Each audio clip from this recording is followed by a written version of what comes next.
Assalamu alaikum and welcome to Grade 10 English Lessons. In this episode, it's going to be Unit 2, Episode 1, Vocabulary and Reading Comprehension. Now, when we begin the lesson, I want you to think of the following. What is culture? Is it a behavior? Is it a form of art? Is it a language? Or is it even food? Think about that as we go through the lesson.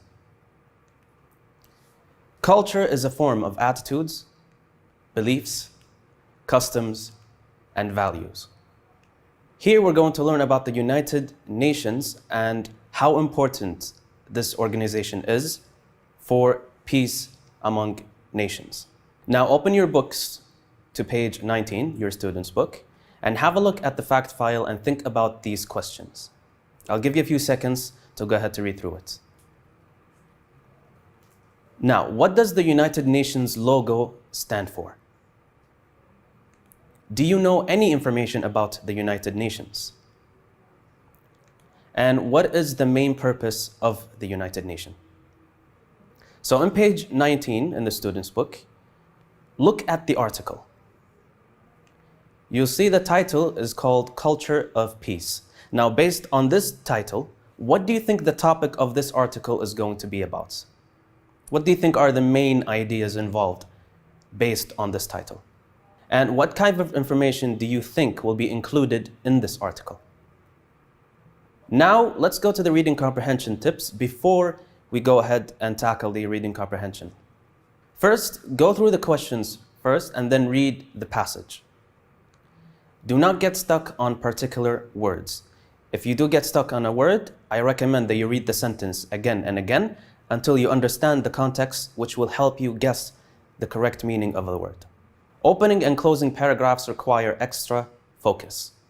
Write your answers in full sentences. Reading the first sentence of a paragraph will give you the main idea of that paragraph. I also recommend that while you read the text, underline or circle the keywords or possible answers. Doing this will help you find your answers later on when you try to answer the reading comprehension questions.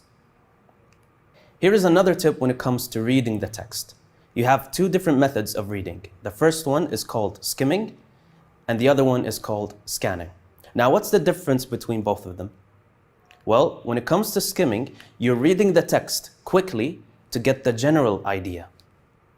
However, when you're scanning, you're reading the text quickly to find a specific piece of information. Keep this in mind because we're going to use these skills later on when we do the reading comprehension questions. Now, here are the types of questions you'll be tackling in the reading comprehension. The first thing you'll be tackling is the multiple choice questions. And they are as follows. First, you have the best title and the main idea. The second question is a vocabulary question.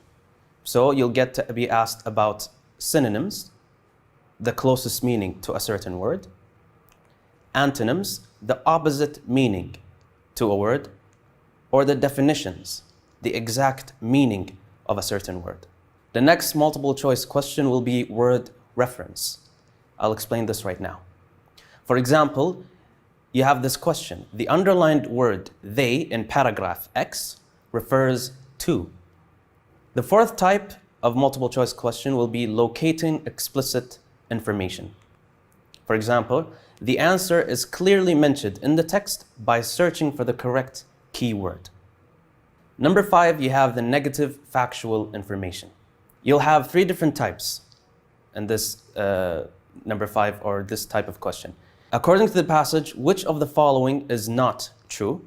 So you'll have 4 statements, and one of those statements will be false, not true.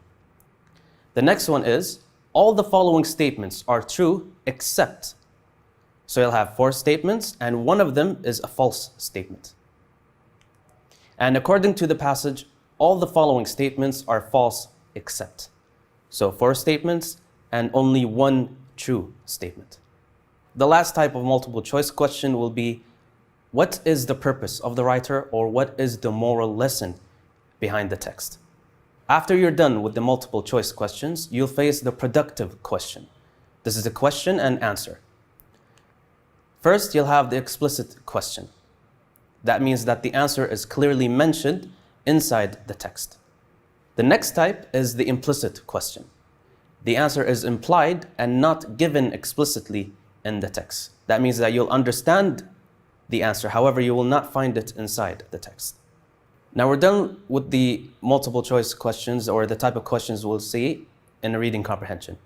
Now, let's read the questions first before we go ahead and read the text. We have question number 1, what is the main idea of the first paragraph? Number 2, the opposite of the underlined word numerous, as used in line 28, is. The underlined word he in paragraph 3, line 24, refers to. According to paragraph 3, what did His Highness the Emir of Kuwait, Sheikh Sabah Al-Ahmed Al-Jaber Al-Sabah, emphasize? Number 5, all the following statements are true except. And then number 6, what has Kuwait done to further the culture of peace? So we finished reading the questions. Now let's go ahead and skim the text. Again, to remind you, skimming is reading the text quickly to understand or to get the main idea or the general idea in the text. So go ahead and skim through the text. I'll give you a few minutes and you can pause the video.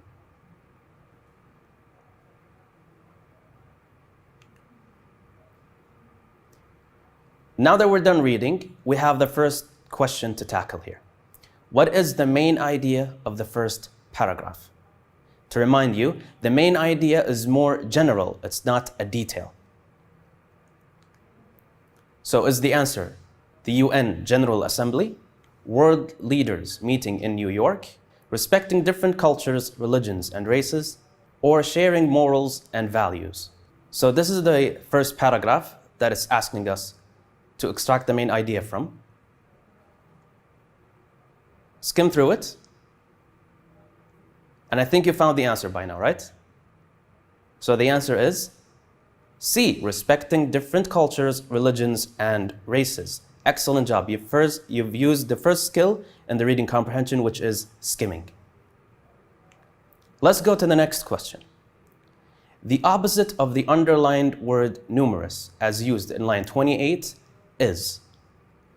To remind you, this is asking you about the antonym of numerous, the opposite meaning of the word numerous. Is the answer many, limited, countable, or fixed? So here we have the word numerous, and world leaders here is the key word to help us understand or to help us find the opposite meaning to numerous. So the meaning must be, or the opposite meaning must be what? Many. Well done. If you got this answer, excellent job. If you didn't, try again in the next question. The underlined word he in paragraph 3, line 24, refers to. This is word reference. So is the answer delegate, member, UN Secretary General, or His Highness the Emir of Kuwait, Sheikh Sabah Al-Ahmed Al-Jaber Al-Sabah? We have a new vocabulary item here, delegates. What do you think the word means? Let's look at it together. First of all, delegate is a noun, and it means a person sent or authorized to represent others. In particular, an elected representative sent to a conference. For example, the team leader has chosen me to be the delegate for this meeting. So he chose me to be the what? The person authorized to represent the others. If we look at the text at paragraph 3, line 24, you can see the word he circled right there. Now, don't look at the same sentence that the question is asking you about. While you look at the sentence, you have a new vocabulary item as well. You have the word creeds. Let's look at it first, then go back to figure out the answer. So creed is a noun. It means a faith. For example, the culture of peace encourages all creeds to engage in peaceful dialogue. Now, if you look back at this paragraph, like I told you before, don't look at the same sentence that the word reference is in. Look at the sentence before it. As you can see there, you can figure out the answer or what the word he refers to, right? So the answer is His Highness the Emir of Kuwait, Sheikh Sabah Al-Ahmed Al-Jaber Al-Sabah. Well done. Here is question number 4. According to paragraph 3, what did His Highness the Emir of Kuwait, Sheikh Sabah Al-Ahmed Al-Jaber Al-Sabah, emphasize? To remind you, this is factual information or detail. So is the answer A, the promotion of a culture of tolerance and mutual understanding? B, the importance of dialogue between different cultures? C, to send delegates to the conference? Or D, to arrange seminars and programs? You can see that we have 2 vocabulary items here, tolerance and seminars. Let's go ahead and see what they mean and examples for them. We have the word tolerance first. It's a noun, and it means the ability or willingness to tolerate something. Another word for tolerance is patience. For example, Badr has a low tolerance for pain. He doesn't have a good amount of patience. The next word is seminar. It's a noun, a conference, a meeting for discussion or training. For example, the employees can expand their knowledge by attending seminars and workshops. Now let's go back to the text and look at paragraph 3. Now, according to this paragraph, what do you think the answer is? B, excellent job, the importance of dialogue between different cultures. Question number 5, all the following statements are true except. This is negative factual information. Based on this question, that means we're going to see 4 statements that are true and only one of them that's false. So we have the first statement. World leaders met in New York for a UN General Assembly meeting. B, Kuwait is an exemplar of making the modern world a better place. C, Kuwait was one of over 70 member countries that sent delegates to the conference. And D, London organized conferences in London and Washington to promote mutual understanding. So if we go back to the text, we can find that A, the first option, is right there inside the text. So it's a true statement. We can also find that B is also mentioned inside the text. It's another true statement. Just to remind you, we're looking for a false statement. Inside B, we have a new vocabulary item. Aspiration. It's a noun. It means a hope or ambition of achieving something. For example, being a doctor is Sarah's aspiration. If we go back to the text, you can find that C also is mentioned inside the text. However, when it comes to D, there is an issue right there. I'll give you a few seconds to find this issue.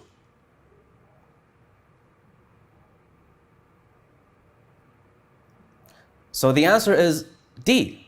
London organized conferences in London and Washington to promote mutual understanding. According to the text, it was Kuwait that organized these conferences, not London. Let's go ahead to the next question.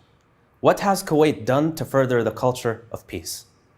So that means you go through the text again to find the answer.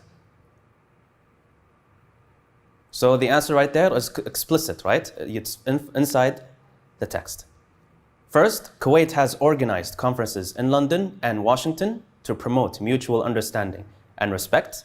Second, the government has arranged seminars and programs to raise awareness and promote respect among Kuwaiti citizens. And finally, it has also sponsored many conferences about religious tolerance among people. Here is a quote by Ban Ki-moon.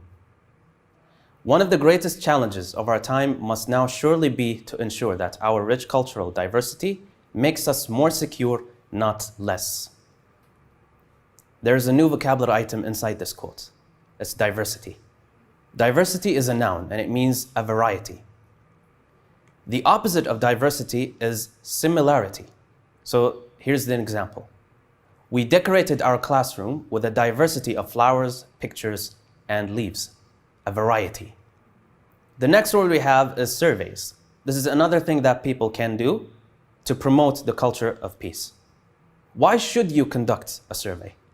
We have a new vocabulary item as well, conduct. It's a verb. It means to organize and carry out. Another word for conduct is collect or compose. For example, the scientist is conducting a medical research. Here we have some famous Muslim scientists or authors. We have Ibn Battuta, and we also have Ibn Khaldun. What do you know about Ibn Battuta? First of all, his account of his 30-year journey is an amazing book. We have a new vocabulary item here, accounts.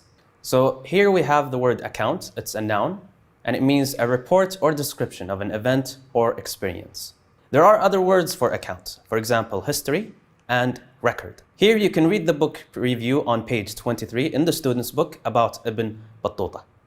Review is also a new vocabulary item. Review is a noun, and it means a critical evaluation of a book. Another word for review is analysis. He left his homeland, Morocco, for Mecca at the age of 20. He performed pilgrimage or Hajj. We have the word pilgrimage here. It's a noun, and it means a journey to a holy place for religious purposes. Muslims go on a pilgrimage to Mecca at least once in their lives.